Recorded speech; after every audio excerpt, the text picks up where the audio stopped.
오늘은 주제가 하나님의 손, 주의 손입니다. 그 주제를 가지고 찬양도 거기에 맞추고 기도 제목도 그 주제에 맞추어서 오늘은 특별히 우리 나라와 민족을 위해서 기도하는 시간을 갖도록 하겠습니다.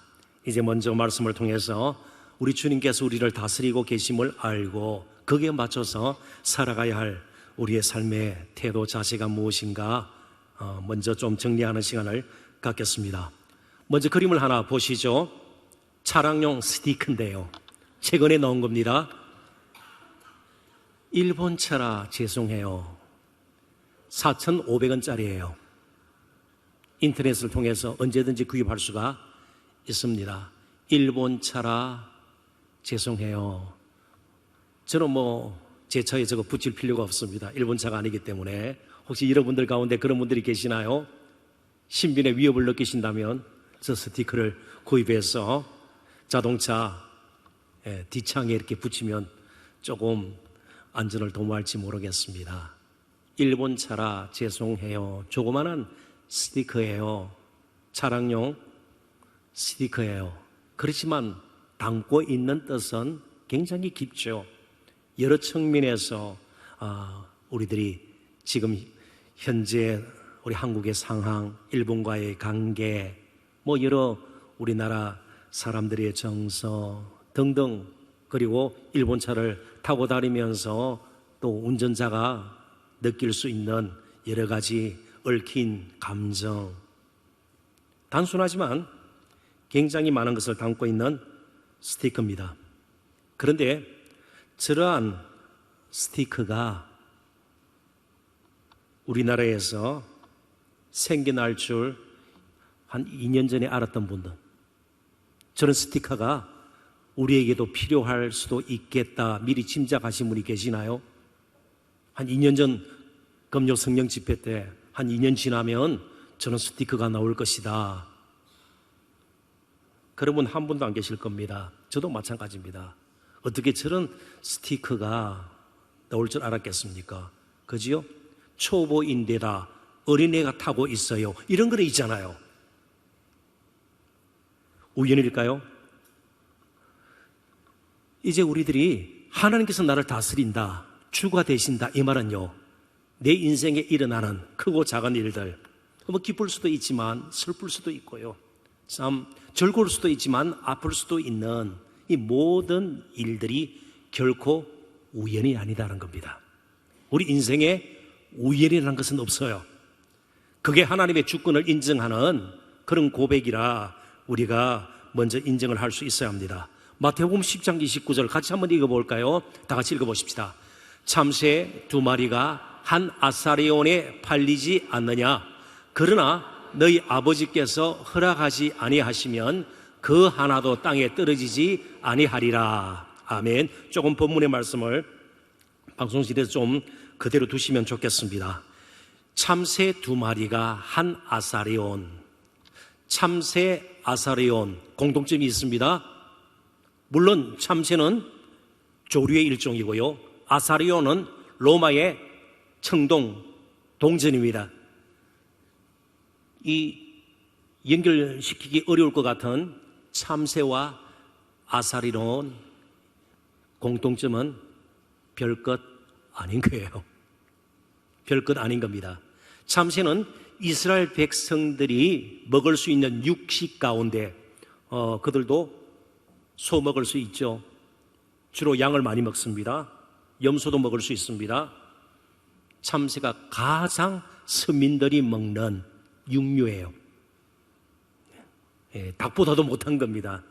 참새, 이 참새 두 마리가 팔린다. 참새, 그러니까 아주 먹을 것도 별로 없는 서민들이 먹는, 그래도 영양분을 보충해야 되니까요, 이 참새 그 두 마리가 한 아사리온, 아주 화폐 가치가 낮은 동전입니다. 한 아사리온은 데나리온의 16분의 1이에요. 자, 데나리온이 어떤 가치를 가지고 있습니까? 한 품꾼의 하루 일당 정도가 되는 겁니다. 한 식구들이 먹을 수 있는 그런 음식을 사서 함께 연명할 수 있는 생계를 이어갈 수 있는 한 사람의 품삯이 데나리온입니다. 그러니까 쉽게 한 8만 원 정도 하십시다. 16분의 1이면 한 아사리온은 얼마예요? 5천 원 정도 됩니다. 참새 2마리가 5천 원에 팔려요. 그러니까 참새 한 마리는 얼마일까요? 굉장히 철학적인 질문인가요? 5천 원에 참새 2마리가 팔려요. 한 마리는요? 2,500원 정도. 그러니까 참새 한 마리가 요즘 환산하면 뭐 대충 그죠? 대략 2,500원. 참새가 엄청 가치 있는 거예요. 그런데 그 참새 한 마리도 하늘에 계신 하나님께서 허락하지 아니하시면 그 하나도 땅에 떨어지지 않는다. 참새까지도 하나님의 주권하에 있는데 그 다음 이어지는 말씀이 너희들이 어떻게 참새보다도 귀하지 아니하냐. 그럼에도 불구하고 참새까지 움직이게 하시고 떨어지게 하시는 하나님께서 아들을 내수시기까지 우리를 사랑하셨는데 우리 스스로가 너무 우리 스스로를 무가치하게 여기는 겁니다. 주님, 우리가 주님 이러면 자꾸만 십자가만 생각하고 헌신 봉사해야 되고 이것만 생각하는데요, 얼마나 깊이 우리를 사랑하시고요, 얼마나 가까이서 우리의 삶을 책임지시고 그리고 우리를 이끌어 가시는 분이신가를 다시 한번 확인하는 저와 여러분이 되었으면 좋겠습니다. 그런 이제 좀 예비적인 지식을 가지고 본문 15절을 다시 한번 읽어보도록 하십시다. 다 같이 읽습니다.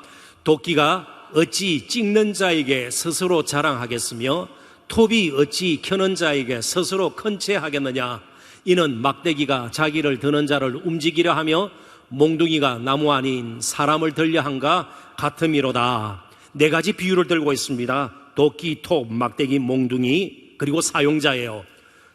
도끼를 찍는 자, 톱을 켜는 자, 막대기를 휘두르는 자, 몽둥이를 든 자. 그러니까 이 4가지와 사용하는 자가 연결이 되는 겁니다. 자, 그렇다면 도끼는 가만히 있으면 도끼로서의 가치가 있나요? 그냥 두면 녹이 썰어요. 톱도 마찬가지예요. 막대기? 그냥 막대기예요. 볼품 없는 막대기예요. 몽둥이도요, 몽둥이로 사용해야 다른 사람에게 그죠? 힘을 가해서 어려움을 주든지 위협을 가하든지 그럴 거 아니겠어요? 몽둥이 자체는요, 아무리 있어도 아무런 의미가 없습니다. 가치가 없는 겁니다. 사용하는 자가 얼마만큼 잘 사용하는가에 달려 있다는 겁니다. 근데 이 말씀은 오늘 본문의 문맥을 보면 아수르에 대한, 특별히 아수르의 교만에 대한 말씀으로 주어진 것입니다. 그러니까 앞구절을 들어보면 아수르의 역할은 계속해서 하나님을 등지고 스스로의 힘을 빌어서 때로는 외세의 힘을 입어서 힘을 강하게 해서 자꾸만 아수르나 애굽 나라처럼 되려고 하는 이스라엘 백성들을 깨우치기 위해서 하나님께서 아수르를 사용하신 겁니다. 그러니까 정말 힘이 강한 아수르, 정말 센 자인 아수르를 통해서 이스라엘 백성들에게 어려움을 주어서 이스라엘 백성들이 깨우치도록 그렇게 도구로, 수단으로 사용한 겁니다. 그런데 이 아수르가 그것을 잊어버리고요, 스스로 교만해진 겁니다. 정말 이스라엘과 유다를 징계하는 수단, 도구, 심판에 대한 경고의 일종으로 아수르가 사용된 것으로 끝나야 되는데 그러지 못한 것입니다. 자, 10장 5절 또 같이 한번 읽어보도록 하십시다. 다 같이 읽습니다. 아수르 사람은 화 있을 진저 그는 내 진노의 막대기요 그 손의 몽둥이는 내 분노라. 이 진노와 분노는 누구를 향한 것인가 하면 이스라엘 백성들을 향한 것이에요. 우상 숭배에 빠져 있고요, 자꾸만 하나님을 의지하지 않고 하나님께 도움을 청하지 않고 자기 스스로 길을 찾으려고 하고 힘을 길러서 혹은 다른 나라 사람들의 힘을 빌려서 뭔가 자꾸만 이루려고 하는 그들에 대한 경고예요, 징계예요, 심판이에요. 그런데 이 아수르가 스스로 높아져 버린 겁니다. 도구임에도 불구하고 수단임에도 불구하고요. 그래서 하나님께서는 그들을 징계한다. 그 말씀이 계속해서 이어지는 겁니다. 어느 정도 아수르가 나중에 비참하게 되는가? 이사야서 10장 19절 또 같이 한번 읽어보도록 하십시다. 그의 숲에 남은 나무의 수가 희소하여 아이라도 능히 계수할 수 있으리라. 아멘. 며칠 전에 우리 청년들이 농촌 사역하고 있는 것을 제가 잠시 방문하고 돌아온 적이 있습니다. 우리나라 산에 숲이 우거져 있고요, 나무가 얼마나 많은지 몰라요. 제가 어릴 때만 하더라도 민둥산이라 그랬습니다. 나무가 보이지 않는 벌거벗은 산들이 참 많았습니다. 그죠? 그래서 비가 오면 막 황토물이 골목골목 막 흐르고 말이죠. 산사태가 나고 그런 적이 분명히 있었습니다. 지금 19절의 말씀이 바로 그것이에요. 숲이 하나님께서 진노의 불을 날리셔서 나무 몇 그루만 남았는데 어린 아이들도 셀 수 있을 정도다. 너무나도 초라한 모습이에요. 숲은커녕 나무도 빽빽이 이렇게 많지 않은, 아이들까지 셀 수 있는 초라한 볼품없는 모습입니다. 어떤 일이 있어도 교만해서는 안 된다는 겁니다. 어떤 상황 가운데서도 하나님 위에 다른 것을 의지하고 스스로 힘을 기르고 스스로 높아지려고 하면 이런 모습으로 전락하게 된다는 겁니다. 아수르를 심판하시는 하나님의 모습을 우리 다시 한번 생각을 해보십시다. 이사야 37장 28절 29절 또 같이 한번 읽어보십시다. 내 거처와 내 출입과 내가 나를 거스러 분노함을 내가 아노라. 내가 나를 거슬러 분노함과 내 오만함이 내 귀에 들렸으므로 내가 갈고리로 내 코를 꿰며 재갈을 내 입에 물려 너를 오던 길로 돌아가게 하리라 하셨나이다. 28절 29절이 어떤 말씀인가 하면, 어떤 그림을 그리시면 좋은가 하면 아수르에 대해서 하나님께서 재차 그들의 교만에 대해서 하나님께서 지금 진노하시는 것을 보여줍니다. 그리고 어떤 비유를 썼는가 하면 함부로 날뛰는 말이에요. 말은 막 힘이 넘쳐요. 예? 근육이 우락부락하고요, 막 갈기가 있고요, 너무 멋지게 생겼습니다. 지금 아수르의 모습이에요. 그런데 결국 코를 깨서 재갈을 물려서 부리는 자는 누구예요? 말 자체가 반향을 잡고 갈 수 있나요? 아니요. 말 탄 자가 결정하는 겁니다. 이걸 꼭 기억을 하십시오. 아무리 우리가 힘이 있고 돈이 많고 지식이 출중해도 말이죠, 탁월한 재능을 가지고 있어도 우리 스스로는 제대로 사용 못해요. 어디로 가야 할지를 몰라요. 반향을 쉽게 잃어버려요. 그래서 초라한, 결국 나중에 보면요, 다 타버리고 몇 그루 나무 그냥 심겨져 있는 그런 초라한 모습으로 밖에 될 수가 없는 겁니다. 말이 힘이 넘쳐도 함부로 뛰다가는요, 자신도 다치고 또 다른 짐승이나 사람들에게 해를 입힐 수도 있는 겁니다. 결국 바르게 인도할, 그래서 나중에 군마가 되든지 경주마가 되든지요, 뭐 일을 하는 말이 되든지요, 말을 부리는 자에게 있습니다. 그러니까 여러분 생각하십시오. 내가 좀 일이 안 풀리고 많은 것을 가지고 있지 않고요, 다른 사람에 비해서 학벌도 좀 그렇고 뭐 내세울 것도 없다 할지라도 나를 정말 반향을 잡아서 이끄시는 분이 누구신가, 그것에 대해서 분명한 지식이 있으면 우리는 쉽게 넘어지지 않아요. 스스로 힘을 기르려고 하고 스스로 막 뛰려고 하니까 엉뚱한 대로 뛰게 되고요, 넘어지게 되는 겁니다. 그래서 이스라엘 백성들이 성전을 짓고 이제 솔로몬 시대 아니겠습니까? 솔로몬과 다짐한 것이 있어요. 이제부터 이제 성전을 짓고 하나님의 임재의 상징인 이 성전에서 우리가 날마다 되새겨야 할 것이 무엇인가, 이제 그것을 살펴보고 말씀을 좀 정리하도록 하십시다. 역대하 7장 13절 14절입니다. 이스라엘 백성들이 솔로몬을 중심으로 성전을 완공하고 난 뒤에 그들이 기도했던 내용 가운데 특별히 하나님께서 솔로몬에게 환상 중에 나타나셔서 이렇게 말씀을 주셨습니다. 다 같이 한번 읽어보십시다. 혹 내가 하늘을 닫고 비를 내리지 아니하거나, 혹 메뚜기들에게 토산을 먹게 하거나, 혹 전염병이 내 백성 가운데 유행하게 할 때에 내 이름으로 일컫는 내 백성이 그들의 악한 길에서 떠나 스스로 낮추고 기도하여 내 얼굴을 찾으면 내가 하늘에서 듣고 그들의 죄를 사하고 그들의 땅을 고칠지라. 누가 땅을 고쳐줘요? 솔로몬 아니에요. 뛰어난 참모들이 아니에요. 누가요? 하나님께서. 우리가 할 일은요, 겸비하게 하나님 앞에 우리 자신을 낮추고 정말 하나님의 길을 걷고자 하는 열정을 새롭게 다짐하고 준비해서 그렇게 가는 것입니다. 이제 말씀을 맺습니다. 신약 성경의 저자들, 편지든 복음 쓰든 제자들, 그들의 공통점이 무엇인가요? 성격이 다 달라요. 이전 직업이 다 달라요.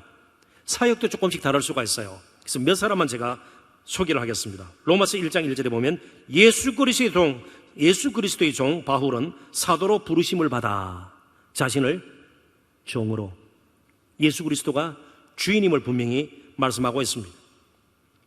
야고보서 1장 1절, 하나님과 주 예수 그리스도의 종 야고보는 예수님의 육신의 친동생입니다. 예루살렘 교회 지도자예요. 그러니까 예루살렘에서 지도자가 되고요, 또 야고보, 명성이 있는 아주 큰 인물입니다. 그럼에도 불구하고 주 예수 그리스도의 친형제인 야고보, 이런 표현을 쓰지 않았습니다.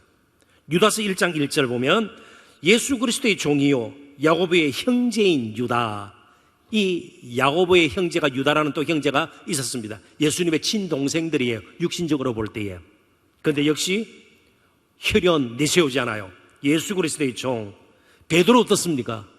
예수 그리스도의 수제자였던, 가장 가까이서 예수님과 함께했던, 그러지 않아요? 베드로서 1장 1절에 보면 예수 그리스도의 종이며 사도인 시몬 베드로는, 이 말은요, 그들의 사역이 무엇이든, 그들의 형편이 무엇이든 언제든지 예수 그리스도가 그들의 인생을 다스리는, 주관하시는, 이끄시는, 필요할 때 은혜를 공급하시는 주님이심을 고백하고 있습니다. 그런데 이 예수님은 이사야서 전체를 통해서 우리에게 교훈하는 것이 있습니다. 어느 이스라엘의 왕도, 이스라엘 백성도 온전히 하나님의 영광을 드러내지 못했습니다. 하나님의 거룩하심을 드러내지 못했습니다. 하나님의 의를 드러내지 못했습니다. 오직 여호와의 종, 4번에 걸쳐서 반복되는 여호와의 종, 42장부터 계속되는 여호와의 종을 통해서 하나님께서 온전한 영광을 받으시고 그의 거룩하심을 드러내시고요, 진정한 하나님의 의가 무엇인가를 세상에 선포할 수 있게 된 것, 바로 여호와의 종, 누구일까요? 예수 그리스도예요. 그래서 마가복음 10장 45절에는 예수님께서 인자가 온 것은 섬김을 받으려 함이 아니요 섬기려 하고, 종의 모습으로 섬기려 하고 자기의 목숨을 많은 사람의 대속물로 주려 함이라. 하나님의 뜻을 이루기 위해서, 구원 계획을 성취하기 위해서 이제는 자신의 목숨까지 내어놓는 진정한 하나님의 종으로 그분은 사셨습니다.